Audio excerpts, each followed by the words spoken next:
참된 경건이라는 제목을 가지고 함께 은혜의 말씀을 나누려고 합니다. 우리가 지난 시간에 듣는 것이 복입니다 라는 제목을 가지고 듣는 것이 우리의 믿음과 구원에 어떤 관련이 있고 얼마나 중요한지를 우리가 함께 살펴보았습니다. 그리고 오늘은 이제 듣는 것을 넘어서 더 한 단계 나가 우리가 함께 말씀을 나누려고 하는데, 여러분들이 이제 말씀을 잘 따라오기 위해서는 또 그 야고보서가 쓰여졌던 시대적 그 상황들을 여러분들이 알면 그 말씀의 흐름과 맥을 잘 짚어 나갈 수 있는데요. 야고보서를 쓴 사람은 누구죠? 야고보입니다. 근데 성경에는 야고보라는 인물이 많이 나오는데, 여기서 야고보서를 쓴 야고보는 누구의 친형제냐면 예수님의 친형제입니다. 예수님의 동생이라는 것이죠. 그리고 초대교회 예루살렘 교회에 담임을 하고 있는 교회 지도자입니다. 그러니까 초대교회가 처음 어디에서부터 태동이 된 거예요? 예루살렘에서부터 태동됐잖아요. 그래서 사도행전에도 오직 성령이 너희가 임하시면 너희가 권능을 받고 예루살렘과 온 유대와 사마리아와 땅끝까지 이뤄 내 증인이 되리라 이렇게 말씀한 것처럼, 모태교회는 초대교회 모태교회는 예루살렘 교회였는데 그 교회에 담임을 하는 교회 지도자로서 야고보 사도가 있다라는 것이죠. 당연히 대부분의 그 성도들의 출신 배경은 다 어느 배경 안에 있겠어요?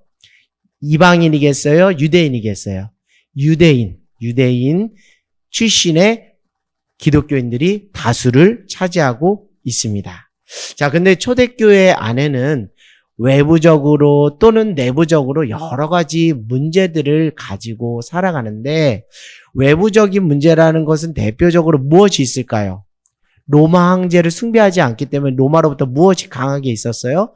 핍박이 강하게 있었습니다. 그래서 어떻게 됐어요? 다 흩어져 버리게 된 것입니다. 우리 1장 1절을 한번 볼까요? 1장 1절.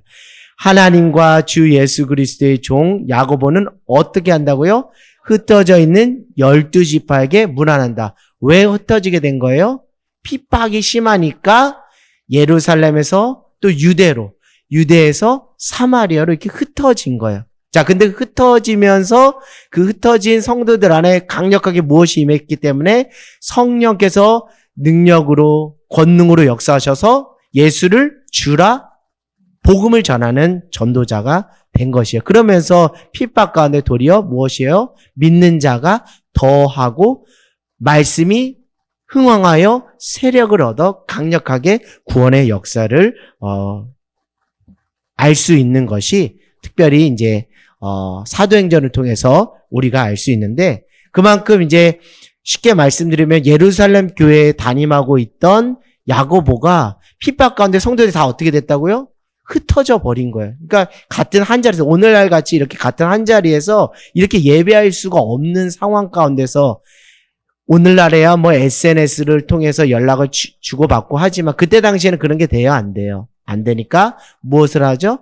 편지를 쓰는 거예요. 서신을 보내는 거예요. 그걸 통해서 하는 거예요. 그래서 야고보도 그렇지만 바울 서신도 다 목회적인 상황 속에서 성도들에게 교회 지도자 리더들이 편지를 쓴 것이 이제 성경이 된 것입니다. 자, 그런데 또 그것과 또 한 가지 외부적인 문제가 있다면 가난과 기근입니다. 그때 당시 거기에 기근이 너무나 심해서 그 가난의 문제가 그들 안에 어려움으로 작용했어요.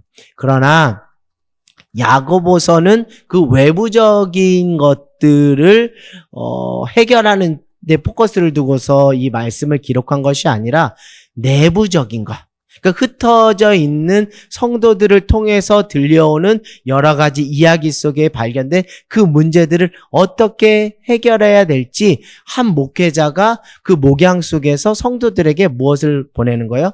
편지를 보내는, 믿음으로 권면하는 그 서신서의 성격을 띤 성경이 바로 무엇이라고요? 야고보서라는 것이죠. 자, 그런데 그 성도들, 흩어져 있는 그 성도들 안에는 여러 가지 문제가 있었는데요. 경제적인 빈부의 격차가 있습니다. 그래서 가난한 자가 있고 또 부한 자가 있다는 것이죠. 또 흩어져 있다 보니까 같이 이렇게 공동체 안에서 흩어져서 면대면으로 신앙생활을 하지 못하다 보니까 신앙이 화석화되고 형식화가 된 거예요. 그런 문제들이 있었고 또 차별과 그 배제가 있었습니다. 그리고 판단하고 정죄하는 이런 모든 것들이 기본적으로 어떤 문제를 야기하고 있냐면 점차적으로 무엇이 식어지는 것?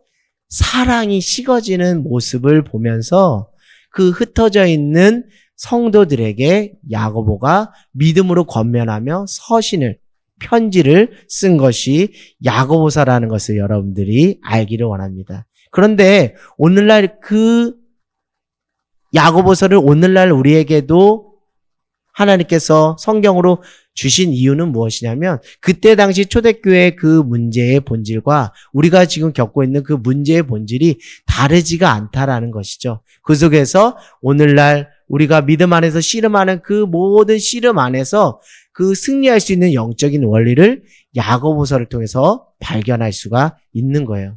저는 좀 복음의 재발견을 특별히 야고보서를 통해서 좀 재발견하는 기쁨이 있어요. 참 야고보서가 참 귀한 성경 말씀이구나. 정말 제가 그동안 이렇게 깊게 보지 못했는데 이 야고보서를 통해서 하나님이 우리를 어떻게 하면 믿음으로 세우시려고 어떻게 하면 구원에 이르는 그리스도인으로 세우시려고 얼마나 하나님의 열심이 이 야고보서에 녹여져 있는가를 저는 깨닫게 되었습니다. 그래서 오늘 이 흩어져 있는 그 성도들에게 야고보서를 쓴 그 야고보의 그 마음을 가지고 저도 여러분에게 설교 말씀을 전하는 거예요. 그 권면의 이야기가 오늘을 살아가는 우리에게 어떤 믿음으로 우리에게 요구되는지를 서로 연결하면서 말씀을 따라가면 참 좋겠다라는 것입니다. 그래서 오늘은 야고보 사도가 흩어진 성도들에게 오늘 19절에서부터 27절을 통해서 몇 가지의 성격의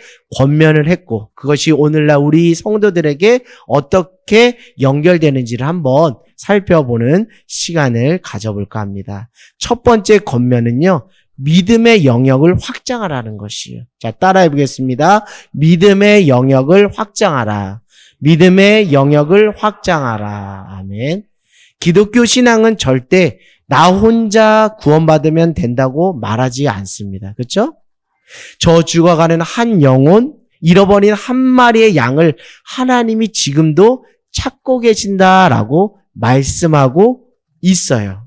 근데 지금까지 우리가 야고보서를 지금까지 살펴보면 대체적으로 그 믿음과 그 구원에 있어서 개인적인 차원에서의 권면이 주를 이룬 것이 사실입니다. 그러니까 나 한 사람이 어떠한 믿음으로 세워져야 하는지 그리고 어떻게 구원을 이루어 가야 하는지에 대한 것을 포커스로 이렇게 우리가 함께 말씀을 나눴습니다. 그런데 이제 여러분들 다 아시겠지만 앞으로는 야고보서가 한 개인의 믿음과 구원의 영역을 포함하여 그것을 또 넘어서 공동체적인 차원에서의 믿음과 구원을 바라보는 영역으로 확대되고 있다는 것을 여러분들이 미리 알고 이 야고보서를 쫓아가시면 유익하겠다라는 생각을 해보게 됩니다. 자, 우리 19절을 한번 읽어볼까요? 시작. 내 사랑하는 형제들아, 너희가 알지니 사람마다 듣기는 속히 하고 말하기는 더디하며 성내기는 더디하라. 아멘. 이 말씀을 보더라도 이것이 어떤 한 개인의 차원에서 그 귀한 말씀이기도 하지만 이것이 공동체적인 그 믿음과 구원과 관련이 있는 말씀인 거죠. 무엇이냐면 어떻게 해야 공동체 안에서 건강한 그 관계를 형성하며 살아갈 수 있는지에 대한 권면의 말씀, 지혜의 말씀이에요. 그것은 무엇이에요? 19절에 자기 말만 하려고 하지 말고 어떻게 하라고요? 남의 이야기를 잘 듣는 것부터 먼저 하라는 것이죠. 그렇게 해야 성내는 일, 다투는 일이 없게 된다라는 것을 공동체를 건강하게 세우고 이루어 가는데 귀한 권면의 말씀을 하는 거예요. 여러분, 이게 어찌 보면 정말 지극히 당연한 것이죠. 건강한 의사소통, 건강한 어떤 공동체와의 관계 속에서 자기 말만 하려고 하면 그게 누가 좋겠습니까? 다른 사람의 말을 잘 귀 기울여 듣고 그리고 나서 그 사람의 마음을 또 헤아릴 줄 아는, 그것이 건강한 공동체를 세우는 것인데, 이게 어찌 보면 정말 당연한 것이고 그리고 거창한 것이 아니에요. 제가 특별한 것을 말하는 것이 아닙니다. 하나님의 사랑은 있잖아요. 하나님이 원하시는 사랑은 거창한 것이 아니에요. 지극히 상식적이고 지극히 합리적이고 지극히 당연한 것입니다. 그런데 우리가 오해를 하고 있어요. 하나님의 사랑은 뭔가 거창해야 될 것 같다라는 그런 부담감을 가지고 있어서 쉽게 실천을 하지 못하는 것 같습니다. 그러나 그 하나님이 원하시는 사랑은요, 지극히 당연한 것이고 삶 속에 자연스럽게 녹여져 있는 것이에요. 그러니까 삶의 자리 속에서 다양한 그 삶의 상황들이 다 무엇을 할 수 있는 기회라고요? 사랑을 실천해낼 수 있는 기회가 된다라는 것이죠. 그것을 예수님이 일찍이 말씀을 하셨어요.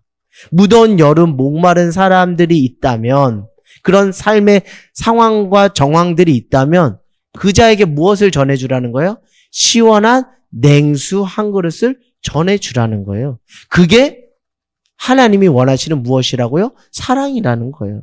그러니까 사랑, 여러분, 거창한 것 아닙니다. 지극히 당연한 거예요. 그 당연한 것을 하나님이 하라고 하는 거예요. 지극히 작은 자 한 사람에게 한 것이 곧 나에게 한 것이다, 이렇게 말씀을 하고 있는 거예요. 자, 이것은 무엇이냐면 개인적인 차원에서의 믿음과 구원에만 국한되면 이런 어떤 지극히 당연하고 정말 소박한 그런 사랑들을 관계 속에서, 공동체 안에서 실천해낼 수가 없어요. 그래서 제가 믿음의 영역을 확장하라는 거예요. 나만 믿고 구원받는 게 아니라 저 사람도 하나님이 믿음 가운데 구원하고자 하는 그 한 영혼이라는 것을, 그 마음을 견지한다면 정말 그 무더운 여름 가운데 땀을 뻘뻘 흘리고 있는 사람에게 자연스럽게 시원한 냉수 한 그릇 전할 수 있는 그런 사랑의 실천으로 연결된다라는 것입니다. 사랑하는 여러분, 여러분의 믿음의 영역이 확장되는 저와 여러분 모두가 되기를 원합니다. 결국 야고보 사도는 예수님의 친형제이며 예수님의 가르침을 받은 자이기 때문에 그가 하는 말조차도 지극히 당연하고 거창한 것이 아닙니다. 자기 말만 하지 말라는 것이죠. 그렇죠? 자기 말만 하지 말고 상대방의 말을 먼저 들어주는 것이 사랑입니다. 사랑입니다. 단순한 권면을 내리고 있어요. 심플하고 단순한 권면을 내리고 있어요. 그러나 여러분, 놀라운 것은 이렇게 지극히 당연하고 작은 실천의 열매, 그 결과는 정말 놀랍다는 것을 여러분에게 말씀드립니다. 무엇이 놀랍냐면 그렇게 작은 사랑의 실천을 하는 것, 그것이 무엇을 이루는 것이라고요? 자, 20절을 한번 읽어보겠습니다. 20절을 한번 읽어볼게요. 시작. 사람이 성내는 것이 하나님의 의를 이루지 못함이라. 자, 그러니까 뭐예요? 말하기를 앞서하고 성내면 무엇을 이룰 수 없다는 거예요? 하나님의 의를 이룰 수 없다는 거예요. 반대로 뒤집어서 생각을 해보자고요. 말은 천천히 하고 상대방의 말을 잘 듣는 것을 실천한다면 그것이 무엇을 이루는 길이 된다는 거예요? 하나님의 의를 이루는 것이에요. 근데 여러분, 상대방의 말을 듣는 것이 여러분에게 뭔가 거창한 것을 요구하는 것인가요? 지극히 자연스럽고 당연한 것을. 그러니까 소자에게 냉수 한 그릇 대접하는 건 한 사람이 나에게 무슨 말을 건네왔을 때 찬찬히 그 사람의 말을 경청하는 이 모든 것이 자연스럽고 당연하고 소소한 것 같지만 그 결과는 하나님의 의를 이루는 열매로서 놀라운 은혜로 쓰임받는 인생이 된다라는 것이죠. 사랑하는 여러분, 오늘 이 말씀을 듣고 여러분이 가정으로 들어가시고 직장으로 들어가시고 삶의 자리로 들어가서 나의 개인의 믿음과 구원의 영역에서 넘어 저 사람의 믿음과 구원에 관심을 가지고 그 사람의 삶에 지극히 관심을 갖는다면 여러분들도 여러분의 삶을 통해서 하나님의 의를 이루는데 여러분이 귀하게 쓰임받는 귀한 복된 인생이 될 줄 믿습니다.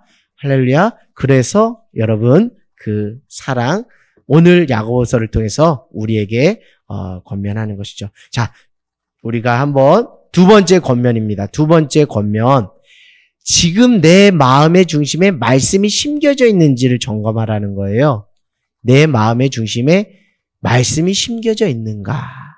근데 이것은 앞절에 뭐 듣는 것, 뭐 말하는 것, 다 이런 것과 다 연결되어 있다라는 것을 미리 말씀드립니다. 자, 21절을 한번 읽어볼까요? 자, 21절 시작. 그러므로 모든 더러운 것과 넘치는 악을 내버리고 너희 영혼을 능히 구원할 바 마음에 심겨진 말씀을 온유함으로 받으라. 아멘. 내 마음의 중심에 말씀이 심겨져 있는지 점검하라. 내 마음의 말씀이 더욱 가득 채워져 있는지 아니면 더러운 것과 넘치는 악이 더 많은지 여러분 자신의 내면을 한번 살펴보라는 것입니다. 여러분 말씀을 온유함으로 받는다는 것은 결국 하나님의 말씀을 뭐 한다는 거예요?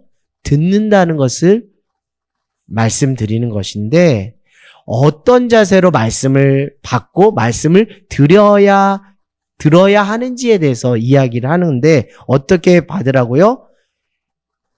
온유함으로 받으라는 거예요. 온유함으로. 말씀을 받되 온유함으로 받으라는 것입니다. 자, 우리 쉬운 성경의 표현을 제가 참고하자면 이렇게 표현하고 있어요. 하나님의 가르침을 겸손하게 받으시길 바랍니다. 그러니까 온유함으로 받으라는 것은 겸손함으로 받으라는 거예요. 겸손한 사람이 말이 많습니까? 교만한 사람이 말이 많습니까?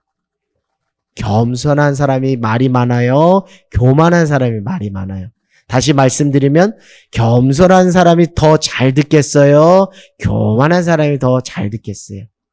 그러니까 이게 하나님의 말씀을 어떤 자세를 가지고 듣고 받느냐와 듣고 말하기가 다 연관이 돼 있고 이것이 구체적으로 사랑을 실천하느냐 못하느냐하고도 다 직접적으로 원리적으로 연결고리가 되어 있다라는 것을 말씀을 드립니다.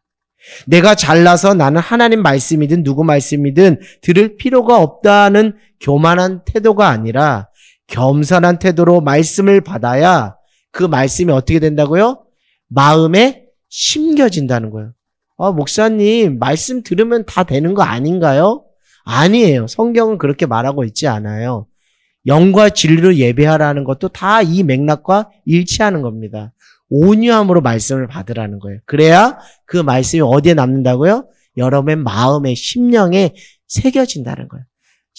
심령에 새겨진 말씀이 진짜 여러분의 말씀이 되는 거예요. 심령에 새겨진 그 말씀이 여러분의 삶의 위기 가운데 비로소 그 말씀이 툭 튀어나오는 거예요. 그 심령에 새겨진 말씀이 성령으로 말미암아 그 말씀이 기억나고 생각나게 되는 거예요. 신비에 새겨져 있지 않으면 다 흩날려 버리는 것과 다르지가 않습니다. 거저었다 거저가는 자가 되는 것뿐입니다. 자, 그것은 무엇이냐면 결국 선순환적으로 영향을 미친다는 거예요. 선순환적으로 영향을 미친다는 것이요. 그러니까 선순환적으로 영향을 미친다는 것은 무엇이냐면 여러분 막 내 힘을 막 쥐어짜가지고 어떻게든 내 삶을 경영하려고도 우리 다 해봤잖아요. 그렇죠? 그러나 그것은 오래가지 못하잖아요. 선순환 구조라는 것은 하나님의 은혜의 그 용광로 속에서 은혜의 힘으로 자연스럽게 물레방아가 돌아가는 것처럼 은혜로 우리의 삶의 수레바퀴가 자연스럽게 돌아가는 선순환적인 선한 영역. 이것을 두 글자로 말씀드리면 형통이다라고 하는 거예요. 형통. 근데 기본적으로 형통하려면 누구와 동행하면 돼요? 하나님과 동행하면 형통했더라. 요셉이 하나님과 동행함으로 형통했더라라는 것이죠. 자, 이건 무엇이냐면 듣기를 먼저 하고 말하기를 천천히 하려면 어떻게 된다고요? 우선 하나님의 말씀을 어떻게 받으라고요? 온유함으로 바라. 다른 말로 표현을 말하면 겸손함으로 바라는 거예요. 그러니까 여러분들이 내가 말하고 듣는 부분에서 늘 부족함이 느껴진다면 그 첫 출발은 무엇에서부터 시작해라고요? 하나님의 말씀을 내가 어떻게 받을 것인가? 그러니까 겸손함과 온유함으로 받으라는 거예요. 제가 예전에 같이 신앙생활했던 청년 시절에 같이 신앙생활했던 그 형님이 저에게 간증을 하더라고. 자기는 원래 어려서부터 기질적으로 성향적으로 조금 예민하고 조금 승질을 내고 괴팍했대요. 그런데 어느 날 사춘기가 있을 때 그 아버지로부터 성경을 선물 받아서 너 이 성경 하루에 한 장씩 꼭 읽어봐라 라고 그렇게 했다라는 거예요. 그래서 그 형님이 아버지의 그 권유에 순종해서 한 장씩 읽어왔는데 놀라운 것은 그 성품의 변화를 경험했다는 거예요. 자기가 지금 자기의 모습을 보면 놀랍다는 거예요. 내가 원래 이런 사람이 아닌데, 내가 성질 자랑하고 내 성깔 자랑했던 사람인데 이런 어떤 문제 상황 속에서도 온유하고 겸손함으로 자기가 그것을 처리하는 것을 보면서 놀랍다는 거예요. 근데 그 비결이 말씀을 읽고 말씀을 온유하고 겸손함을 받으니까 내 성품이 다듬어지더라라고 저에게 말씀해 주신 것이 설교를 준비하면서 기억이 났습니다. 결국 당신의 마음에 있는 하나님의 말씀으로 인해 여러분의 마음에 심령에 새겨진 말씀으로 말미암으면 말하기보다 듣기를 먼저 하게 된다라는 것이죠. 그러니까 하나님의 말씀이 내 안에 많이 채워진 사람일수록 더욱더 겸손하고 온유해서 상대방의 말을 더 들으려고 해요. 말하려고 하는데 너무 막 에너지를 쓰고 막 속도전을 붙이지 않게 된다. 이게 무엇이 된다는 거예요? 선순환적으로 영향을 서로 주거니 받거니 하면서 서로 형통해지는 것입니다. 그렇게 하다 보면 결국 무엇을 하지 않는 거예요? 성내지 않게 되고 결국 성내지 않음으로 무엇을 이룰 수 있는 거예요? 하나님의 의를 이루어낼 수 있는 거예요.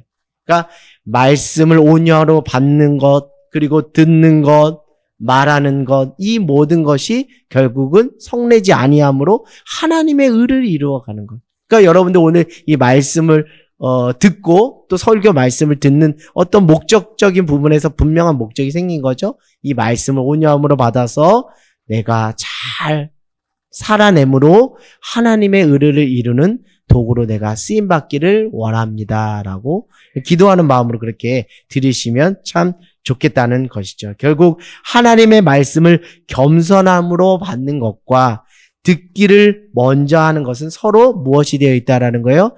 연결이 되어 있다라는 거예요. 그러니까 저도 이 부분에서 저도 참 회개를 많이 했습니다. 저도 이렇게 가르치는 자리에 많이 있다 보니까 참 이건 성향적인 것과도 상관이 없더라고요. 저도 내성적이기 때문에 말 주변이 없어서 말은 잘 못하고 듣는 거에 익숙한 사람이라고 생각을 했어요. 근데 그게 아니더라고요.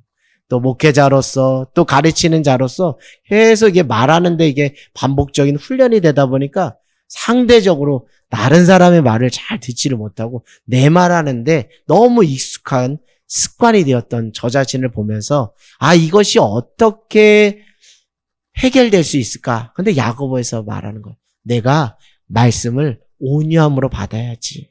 내가 겸손함으로 받아야지.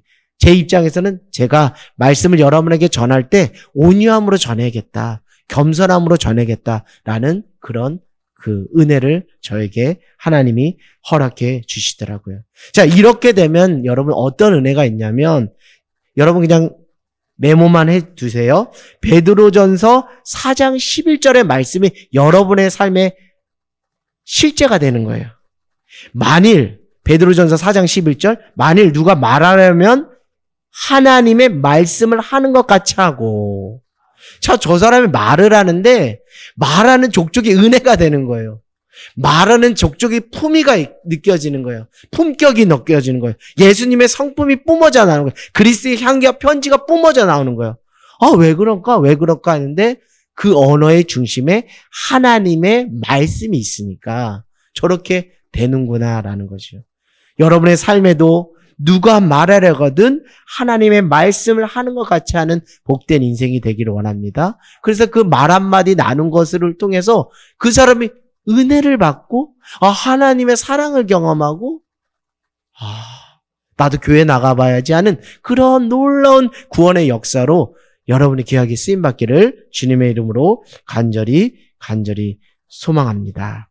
자, 세 번째 권면입니다. 자기 자신의 모순적인 모습을 빠르게 인정해야 합니다. 자기 자신의 모순적인 모습을 빠르게 인정해야 됩니다. 자, 우리 22절을 한번 읽어볼까요? 22, 23, 24. 자, 시작. 너희는 말씀을 행하는 자가 되고 듣기만 하여 자신을 속이는 자가 되지 말라.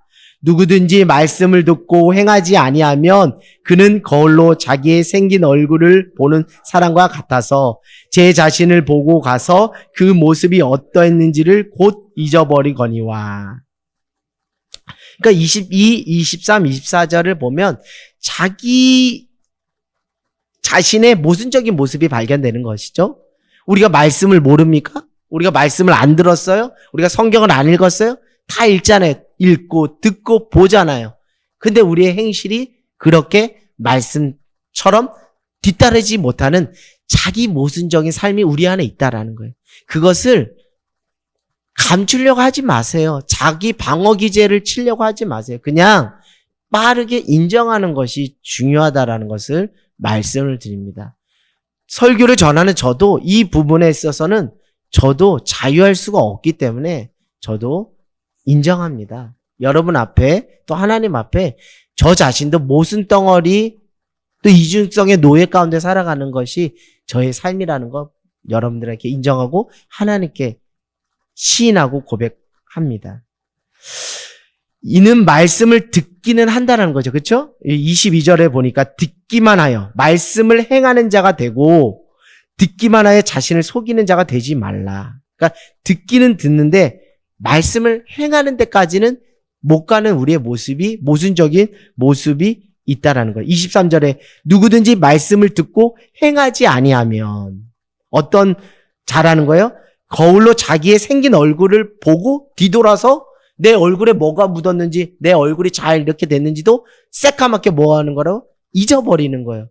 그러니까 자기의 실상, 자기의 민낯, 자기의 현재 믿음의 수준과 실력조차도 모르고 내가 무슨 덩어리인지 내가 이중성의 노예 가운데 살았는지조차도 모르는 거예요. 왜요? 말씀을 온유함으로 겸손함으로 받지 못하니까 그 말씀이 능력이 없어서가 아니라 내가 말씀을 어떠한 자세로 받지를 않았기 때문에 온유하고 겸손하고 받지 않았기 때문에 그 말씀이 내 영혼을 비추는 무엇으로 역사하지 못하는 거예요? 내 영혼을 비추는 거울로서 역사하지 못하는 거예요. 말씀이 능력이 아니라 내가 말씀을 어떻게 듣고 받았느냐에 따라서 우리가 우리 스스로를 성찰하지 못하고 자기 모순적인 패턴 속에서 스스로를 뭐하는 자가 된다는 거예요? 속이는 자가 된다라는 거예요. 그런 모습들이 우리 안에 있다라는 것을 말씀드립니다. 지금까지 제가 무엇에 대해서 강조를 많이 했죠? 지난주까지 듣는 것이 복입니다. 그런데 여러분 듣는 것이 복이라고 그 듣는 것을 강조했음에도 불구하고 그 강조점조차도 무색할 만큼 우리의 삶이 무엇하지 않다고요? 하나님 말씀을 들은 것과 비례하게 그 삶이 뒤따라오지 못하는 모순적인 삶이 우리 안에 있다라는 것을 또한 저는 오늘 말씀을 준비하면서 다시금 발견하게 되는 거예요. 참 야고보서라는 이 성경 말씀 정말 야물딱지게 우리의 믿음을 점검하더라고요. 정말 좀 무섭습니다. 참 그러나 하나님의 구원의 열심이 얼마나 대단한지 또한 야고보서를 통해서 보게 돼요. 허튼 믿음, 엉성한 믿음 가지고는 구원에 이르는 합당한 믿음으로 우리가 구원받을 수 없기 때문에 너 정말 나는 너를 구원하고 싶다. 나는 너를 구원의 완성으로 생명의 면류관을 너에게 주고 싶은데 너 이런 믿음 가지고는 안 돼. 그러니까 다시 너의 믿음을 다시 점검해봐. 말씀의 거울 앞에 나 자신을 비춰봐. 너의 안에 모순적인 부분이 없는지, 이중적인 모습이 없는지, 너가 너 얼굴을 보고서도 돌아와서 새까맣게 있는 그 모습, 그 실상을 한번 좀 봐봐. 이렇게 하는 거예요.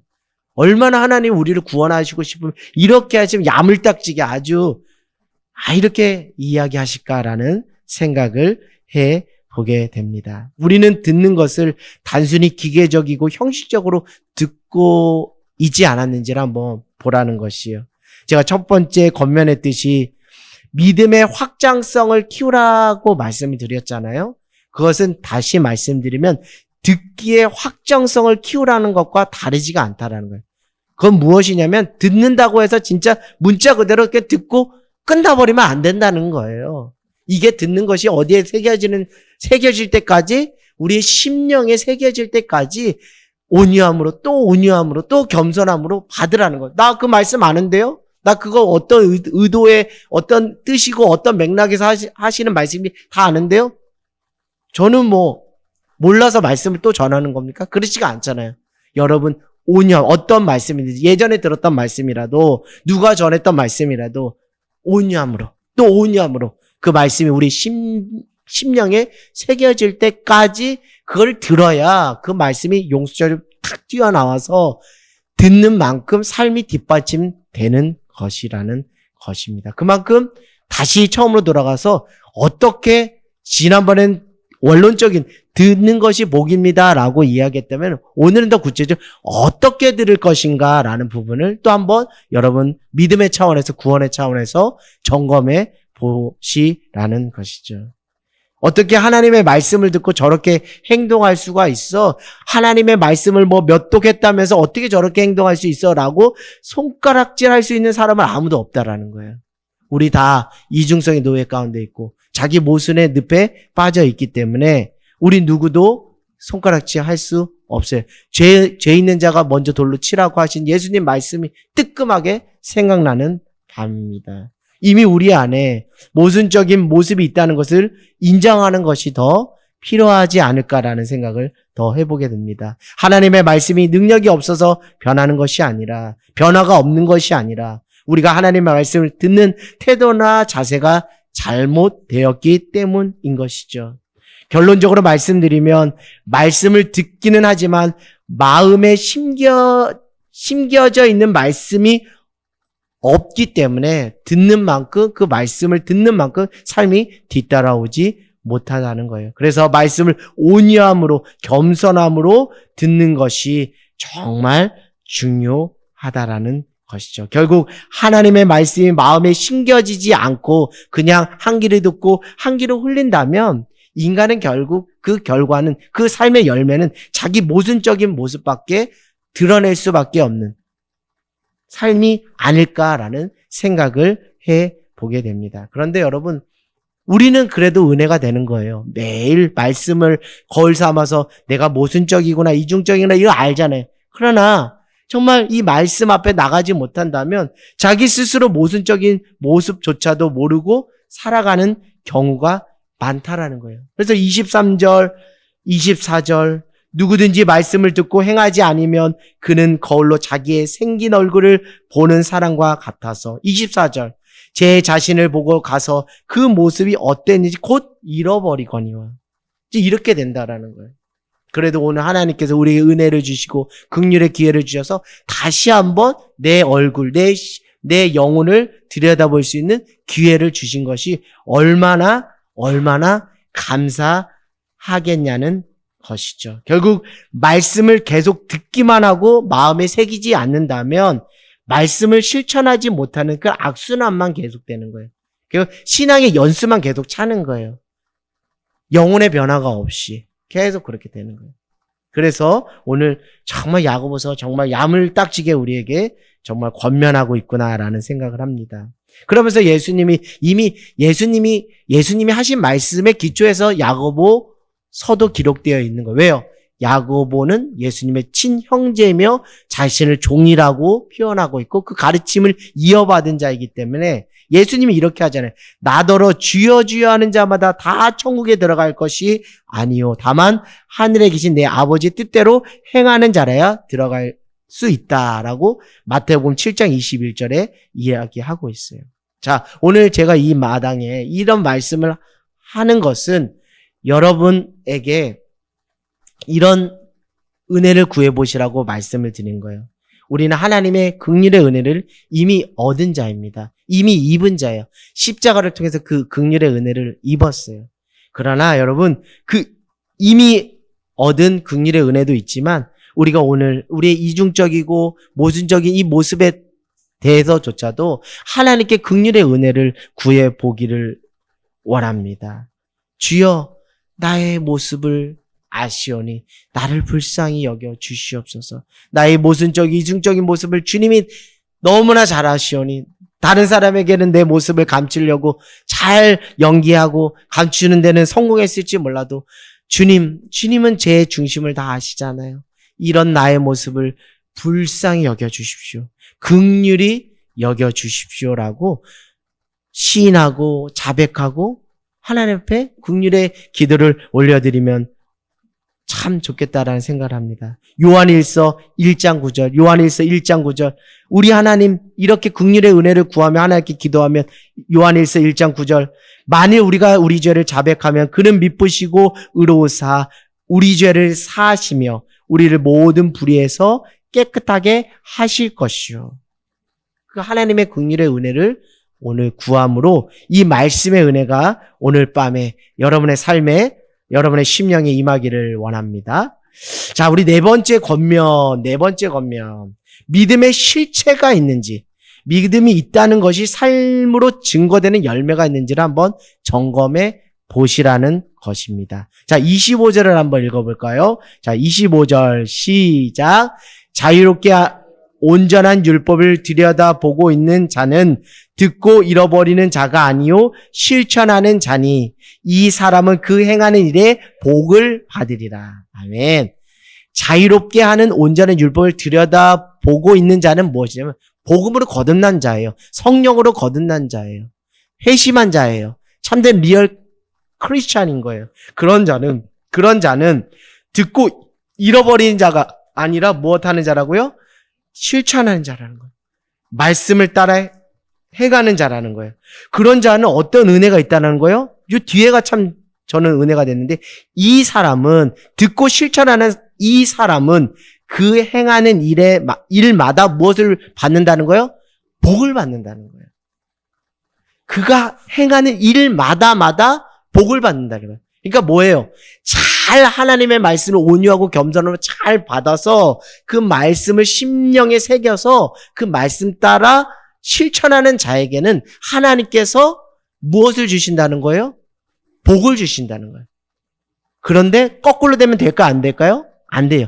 복을 받기 위해서 결과적인 복을 받기 위해서 하는 것은 종교가 하는 것이고 우리는 하나님의 말씀을 듣고 그 말씀을 마음에 새기며 순종했더니 하나님 무엇을 주시더라? 복을 주시더라. 그러니까 복 받기 위해서 순종하는 게 아니라 믿음 안에서 하나님 은혜 안에서 순종했더니 그 삶을 하나님께서 무엇으로? 형통의 복으로 임하여 주셨구나. 그 구체적인 성경의 인물이 뭐예요? 요셉 아니겠습니까? 요셉 아니겠어요? 요셉. 말씀을 듣고. 다윗도 그렇고요. 자, 저는 이 표현처럼 믿음이 있는 사람은 말씀을 듣고 실천하는 자라는 것이죠. 그러한 사람은 그가 행하는 일마다 무엇을 주신다는 거예요? 복을 주신다는 거예요.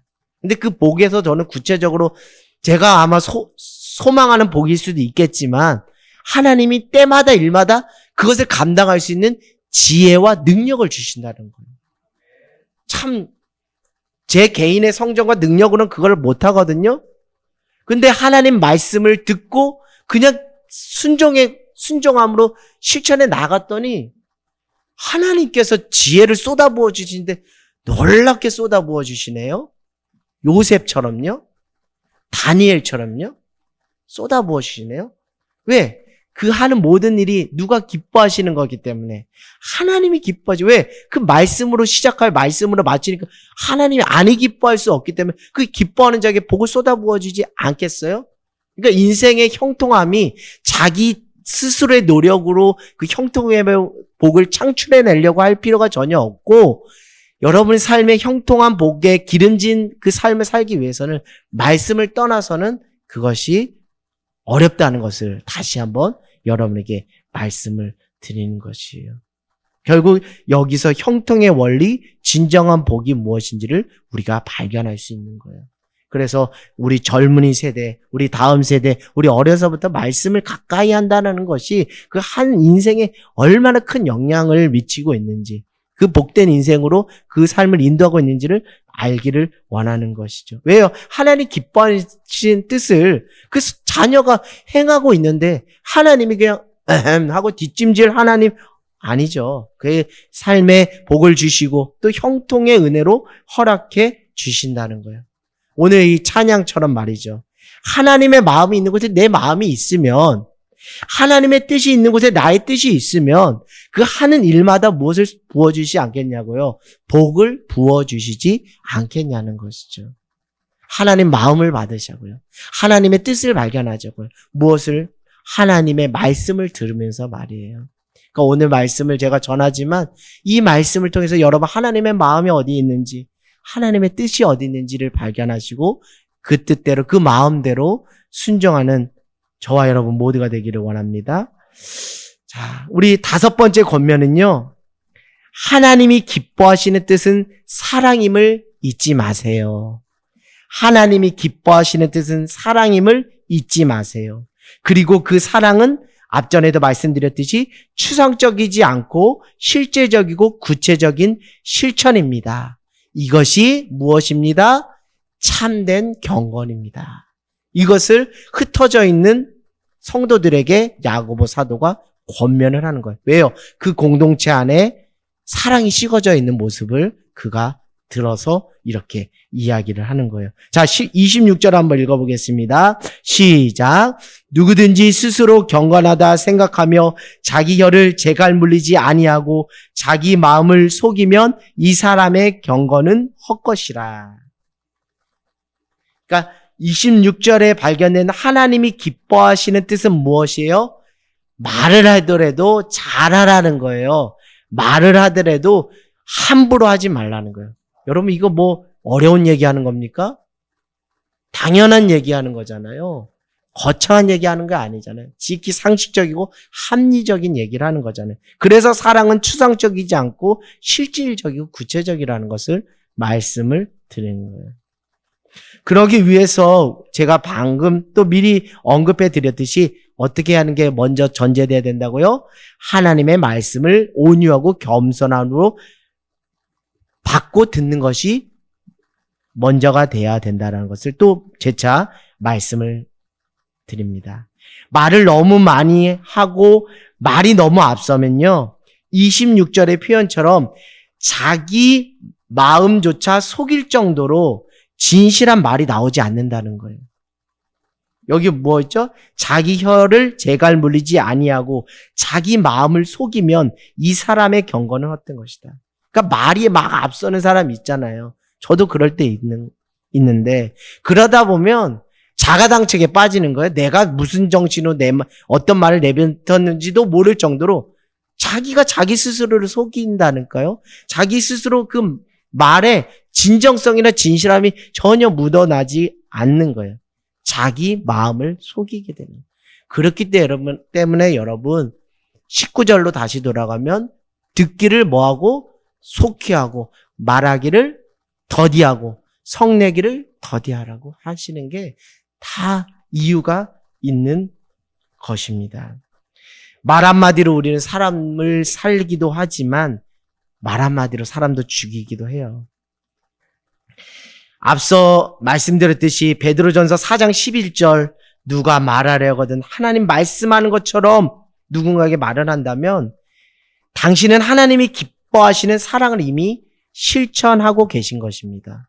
그러니까 무엇인가를 막 이렇게 큰 선물 막 줘서 사랑하는 것을, 그런 것을 하나님이 얘기하는 게 아니라 지극히 실천 가능성이 많은 것.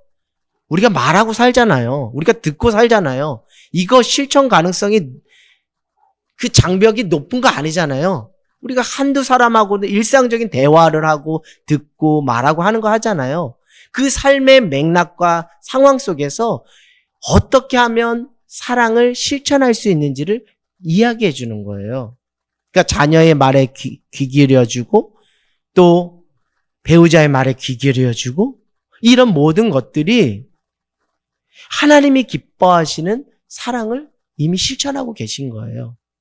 그것을 하라고 야고보서 사도가 흩어진 성도들에게 오늘날 우리에게 하는 거예요. 왜 하겠어요? 지극히 자연스럽고 당연하고 상식적이고 합리적인 그것조차 하지 못하는 우리의 현실, 우리의 모순적인 모습, 우리의 이중적인 모습들이 낱낱이 드러나고 있기 때문에 그런 거예요. 잘 듣고 잘 말하고, 그리고 그 말이 하나님 말씀하시는 말씀처럼 하고, 그럼 그 말씀 안에 그 진실이 묻어나면 그것이 그 영혼을 살리는 놀라운 능력이 되는 거예요. 그렇게 여러분이 쓰임 받는다면 얼마나 복된 인생 아니겠냐는 것이죠. 우리 27절 한번 읽어볼까요? 시작.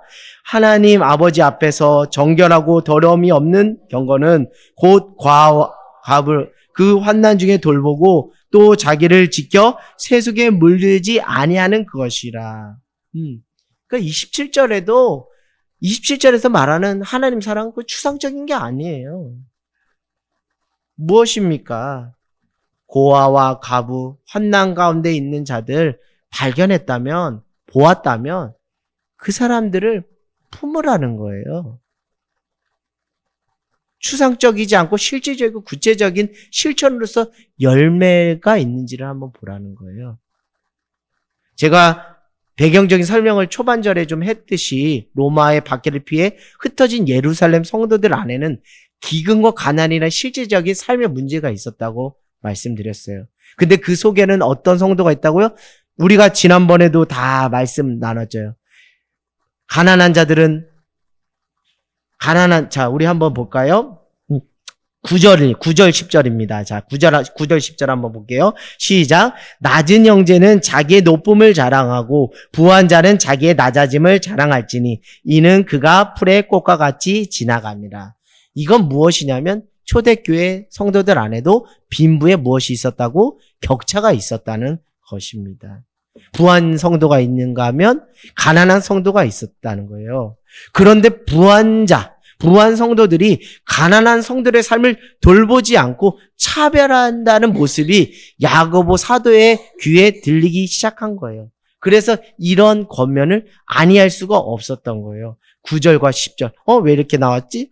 근데 배경적으로 보면 이런 권면을 아니할 수가 없었던 거예요. 정말 너희가 믿음이 있다면, 너희가 경건한 자라 생각한다면 왜 너희 주변에 있는 가난한 성도들의 삶을 살펴보지 않느냐라는 것이죠. 특별히 사도행전을 보면 여러분 알 수 있듯이 초대교회 안에 놀라운 성령의 역사가 있습니다. 그것은 무엇이에요? 실질적 가난한 사람이 없었다는 거예요. 실질적 가난한 자가 없다는 거예요. 왜 가난한 자가 없었어요?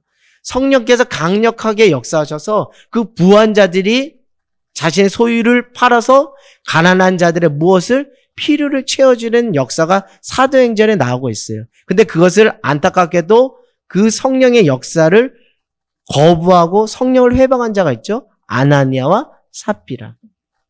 저는 오늘 이 말씀처럼 여러분이 다 가난한 사람 돕는 구제사에게 다 올인하세요, 이런 거를 말하는 게 아니에요. 오늘 야고보의 시대 안에서 예루살렘 그 가난과 기근 가운데 있었던 그 초대교회 안에 임하셨던 성령의 역사는 물질을 움켜쥐는 게 아니라 물질을 흘려보내는 성격으로 역사되었다는 거예요. 오늘 우리 하늘 땅 교회 안에 임하시는 성령이 어떤 모양으로, 어떤 성격으로, 어떤 색깔로 임할지 우리는 기대하고 또 바라보지만 다만 여러분에게 권면을 드리냐면 초대교회에 임했던 그 성령의 역사가 물질의 소유를 팔아 가난한 자의 필요를 채워주는 것처럼 하늘 땅 교회 안에 오늘을 살아가는 그 동시대의 오늘날 우리 안에 우리 한국교회 우리 하늘 땅 교회 공동체 안에 성령께서 말할 수 없는 탄식으로 우리에게 바라시는 하나님의 강한 그 뜻과 의지와 구원의 열심 그것이 우리 안에 느껴진다면 감동으로 임한다면 우리가 순종해야 된다는 것이죠. 특별히 우리 오산 땅을 보더라도 가장 작은 도시고 가장 젊은 도시입니다. 그러나 그 어둠이 칠흑같이 쌓여 있어요. 무엇입니까? 마음이 괴롭고 힘들어서 정말 어둠 가운데 흐느끼고 있는 그런 잃어버린 어린 양 한 마리가 너무나 많이 있는 거예요. 그러니까 무엇입니까? 초대교회의 시대적 소명, 공동체, 교회에게 요구되는 시대적 소명이나 한 개인, 성도에게 요구되는 시대적 소명은 무엇이에요? 혼자 잘 먹고 잘 살지 마세요. 한 개인의 믿음과 구원에만 국한하지 마시고 저 가난한 자들을 돕는데 시대적 사명과 소명이 교회와 성도에게 있습니다. 그것을 거부하지 마세요. 성령이 계속 그렇게 역사하고 있잖아요. 그것처럼 오늘 하늘 땅 교회 안에, 오산 땅 안에, 또 한국 교회 안에 하나님이 어떤 것으로 성령께서 강력하게 역사하시는지 여러분을 보시길 원해요. 그것에 민감하게 반응하셔야 돼요. 그래서 그 속에서 하나님의 마음을 받고 그 속에서 하나님의 뜻을 발견함으로 순종함으로 살아갈 때 그런 자가 그것이 지극히 당연하고 지극히 상식적이고 합리적이고 거창한 것 하나 없지만 그런 자가 참된 경건한 자라는 거예요. 특별한 건 아니지만 그것이 시원한 냉수 한 그릇을 대접하는 것일지라도 그것이 성령의 떠민과 그 감동 속에서 순종함으로 했다면 그 자가 참된 경건한 자라는 것을 말씀드립니다. 가난한 자를 돌보지 않는다는 것은 결국 성령을 근신시키는 일이라는 것이죠.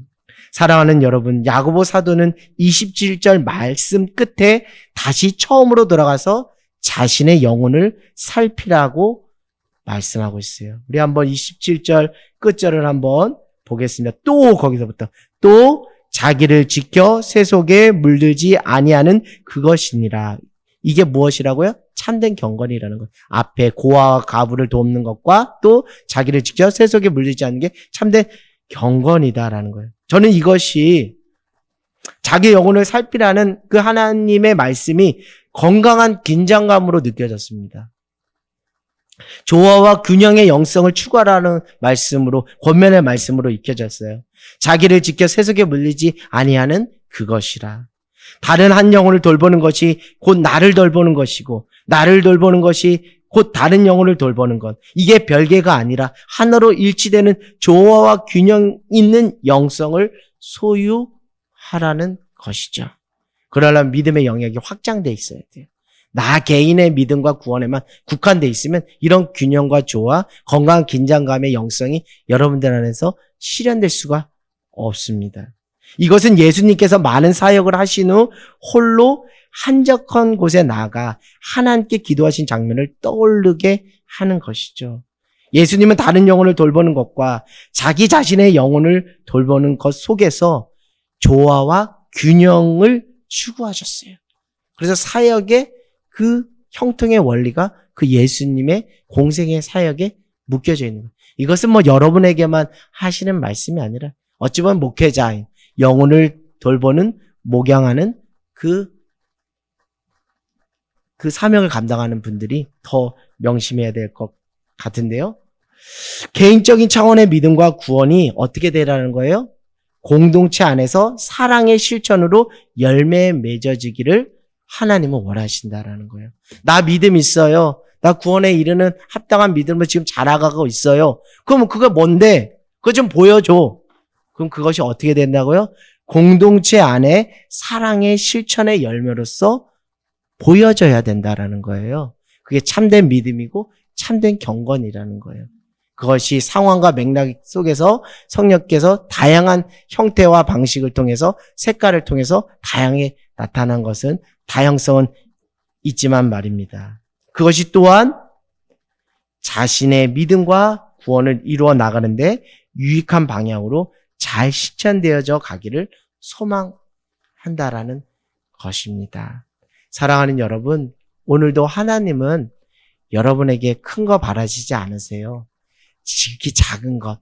그러나 그 지극히 작은 것을 한 영혼에게 흘려보냈을 때 그 영혼이 살아나고 그것을 통해서 하나님의 나라가 확장되고 그것을 통해서 하나님의 의를 이룬다면 여러분은 이미 하나님 앞에 크게 쓰임받은 복된 인생이 될 줄 믿습니다.